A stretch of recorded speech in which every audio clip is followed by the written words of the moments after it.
Hi welcome to my channel జేఎన్ traditional activities అన్నీ కూడా నా ఛానల్లో ఉంటాయి. ముఖ్యంగా అయితే రంగోలీస్, అన్ని రకాల రంగోలీస్ నా ఛానల్లో ఉంటాయి. అయితే ముఖ్యంగా దీపావళి ఎందుకు జరుపుకుంటారు అనేది అయితే ఈరోజు తెలుసుకుందాం. మనం ప్రతి సంవత్సరం ఆశ్వయుజ బహుళ అమావాస్య రోజు అయితే దీపావళి జరుపుకుంటాం. అది ఈ అక్టోబర్ 20 అయితే వస్తుంది. రామాయణంలో దీపావళి ప్రస్తావన ఉంది. పురాణ కథనం ప్రకారం అయితే భూదేవి వరాహస్వామికి అసుర సమయంలో జన్మించిన నరకాసురుడు శ్రీహరి చేతిలో చావులేని విధంగా తల్లి చేతిలోనే మరణించేలా వరం పొందుతాడు. ఆ వరగర్వంతో అందరికీ ఇబ్బంది పెడుతూ ఉంటాడు. ముల్లోకాలని పట్టి పీడిస్తుంటారు. ఆ నరకాసురుడి బాధలు భరించలేని దేవతలు, మునులు, గంధర్వులు శ్రీహరికి తమ బాధని చెప్పుకుంటారు. ఈ విధంగా విన్న శ్రీహరి శ్రీ మహావిష్ణువు ద్వాపర యుగంలో శ్రీకృష్ణుడిలో అవతరించి సత్యభామతో కలిసి నరకాసురుని వధ జరగడం అనేది జరుగుతుంది. నరకాసురుడు మరణించిన తర్వాత రోజైతే దీపావళి అయితే జరుపుకుంటారు. ఈ దీపావళిని కొన్ని ప్రాంతాల వాళ్ళు 5 రోజుల పండుగగా అయితే చేసుకుంటూ ఉంటారు. ఆశ్వయుజ బహుళ త్రయోదశిని ధన త్రయోదశిని కూడా అంటారు. ఇంటిని శుభ్రం చేసి పాత సామాన్లు అన్నిటినీ క్లీన్ చేసి ఈ పూజనైతే చేసుకుంటారు. ఎందుకంటే దేవతలు అమృతం కోసం క్షీరసాగర మదనం చేసినప్పుడు ధన త్రయోదశి రోజున లక్ష్మీదేవి అనేది పుడుతుంది అన్నమాట.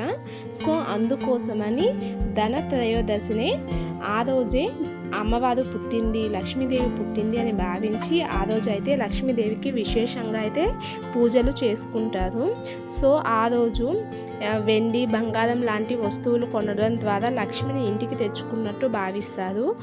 కొంతమంది కొనలేని వాళ్ళు శుభకరమైన వస్తువులు అంటే పసుపు, బెల్లం, ఖర్జూరం, అంటే డేట్స్ అన్నమాట. ఈ విధంగా ఇలాంటివి కొనడం ద్వారా కూడా మనకి శుభం జరుగుతుంది. అలానే స్వీట్స్ అవి పంచుకుంటూ దాన్ని ఎంజాయ్ చేస్తూ ఉంటారనమాట. సో ఈ విధంగా అయితే ధనత్రయోదశి జరుపుకుంటారు. నెక్స్ట్ డే మనం నరక చతుర్దశి అయితే చేసుకుంటాము. ఆ నెక్స్ట్ డే దీపావళి అయితే జరుపుకుంటామన్నమాట. ఈ విధంగా ఇది 5 days అయితే జరుపుకుంటారు.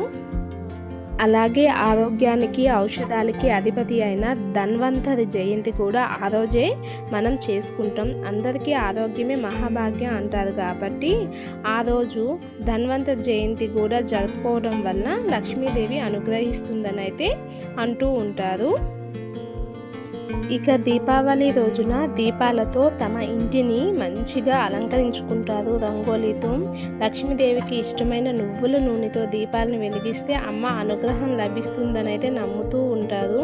గుమ్మం దగ్గర, తులసి దగ్గర మాత్రం తప్పనిసరిగా మట్టి ప్రమిదలో నువ్వుల నూనె లేదా ఆవు నెయ్యి అయితే మనం దీపం పెట్టుకుంటే చాలా మంచిది. అయితే మన ఈవినింగ్ టైంలో అమ్మవారికి అయితే ఈ విధంగా పూజలు చేసుకొని అమ్మవారి అనుగ్రహం అయితే మనం పొందుతూ ఉంటాము.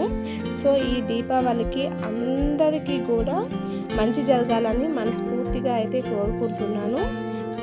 మీకు ఈ వీడియో నచ్చితే లైక్ చేయండి, షేర్ చేయండి, అలానే ఎలా ఉంది అనేది కామెంట్ చేయండి. అలానే మరొక మంచి వీడియోతో మళ్ళీ కలుద్దాం. అంతవరకు bye. Thank you for watching.